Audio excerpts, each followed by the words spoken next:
আসসালামু আলাইকুম। আজ শুক্রবার সকাল সকাল ঘুম থেকে উঠে পাখিকে খাবার দিলাম, পানি দিলাম।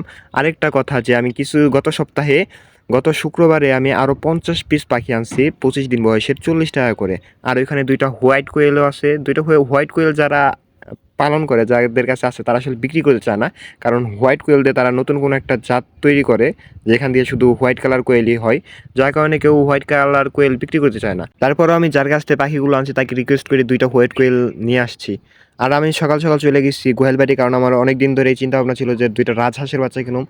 তো গোয়ালবাড়ি গিয়ে সকাল সকাল ২টা রাজহাঁসের বাচ্চা নিয়ে নিছে, আর ৩টা নিয়েছে টাইগার মুরগির বাচ্চা। কিন্তু তাড়াহুড়ার কারণে আমি বাসায় থেকে খাঁচা নিয়ে যেতে পারি নাই। আর আমাকে বাচ্চাগুলো দিছে হলো নেটের মধ্যে। এত টাকা দিয়ে বাচ্চা কিনে যদি আমি নেটের মধ্যে নিয়ে যাই, আর বাচ্চাগুলো যদি ঠান্ডা লেগে যায় বা কোনো সমস্যা হয়ে যায়, তাইলে আমি কি করব? যার কারণে আমি একটা ফলের দোকান থেকে একটা খাঁচা কিনে নিয়েছি আগে তাড়াতাড়ি। এরপর আমি বাচ্চাগুলো নিয়ে তাড়াতাড়ি বাসায় যাচ্ছিলাম, কারণ আজকে ৭ তারিখ বাইপাল আন্তর্জাতিক মহাসম্মেলন আছে। ওই সম্মেলনে যাব। আমাদের এলাকায় থেকে যে গাড়িটা যাবে, বাস যাবে একটা, ওইটা ৯টা থেকে ৯:৩০ মধ্যে ছাড়ার কথা। আর অলরেডি ৯টা বাজে, যার কারণে আমি একটু তাড়াতাড়ি করে যাচ্ছিলাম। আর বেশি ভিডিও ক্লিপ নেওয়ারও সময় পাই নাই। আর এটা যেহেতু আমার শখের খামার, তাই ভাবছি যে খামারে একটা নাম রাখি। তাই আমি একটা নাম ঠিক করছি খামারের জন্য। নামটা হলো আল বারাকা এগ্রো, যার বাংলা অর্থ হচ্ছে বরকতময় কৃষি। সবাই কমেন্ট করে জানাবেন নামটা কেমন হয়েছে। আর নামটা যদি কোনো সমস্যা হয়ে থাকে বা কোনো শিরক বিদাতের মতো কোনো কিছু হয়ে থাকে, তাহলে অবশ্যই আমাকে কমেন্ট করে জানাবেন। বাসায় গিয়ে 10 মিনিটের মধ্যে গোসল টোসল করে বের হয়ে গেছি। খাওয়া দাওয়া করার সময়ও পাই নাই। আর আজকে অনেক রোদ, যার কারণে সানগ্লাসটাও নিয়ে নিছি।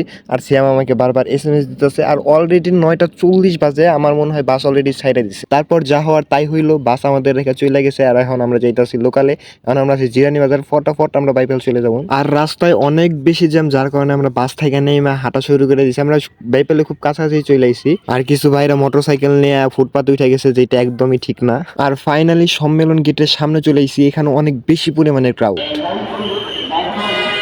আর আমরা সম্মেলনে সেই কাঙ্ক্ষিত মাঠে এসে পৌঁছেছি। এখানে অনেক বেশি লোক হয়েছে মাশাআল্লাহ। আর লোকের সাথে সাথে এখানে অনেক বেশি গরম এন্ড রোদ। দীর্ঘক্ষণ অপেক্ষা করার পর আমাদের সেই কাঙ্ক্ষিত খতিব যে আছে সে খুতবা দিচ্ছে। সমস্ত খুতবাটাই সে আরবিতে দিছে, আমরা কিছু বুঝি নাই। وملك الجبال فقال يا محمد إن شئت أن أطبق عليهم نقشبين أي الجبلين. আলহামদুলিল্লাহ জুমার নামাজ শেষ করলাম। আর জুমার নামাজ শেষ করে ডক্টর শহীদুল্লাহ খান মাদানী এর যে খতিব যে আরবিতে খুতবা দিচ্ছে, তার বাংলায় ট্রান্সলেশন করে দিচ্ছিল।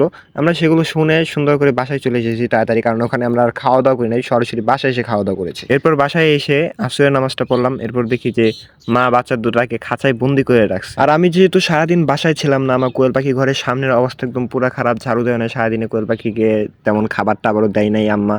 দেন দেখি আমি সব পাখিকে গিয়ে খাবার দিলাম, পানি দিলাম। আর যে সারাদিন ডিমগুলো পারছে ডিমগুলোও তুলে নাই।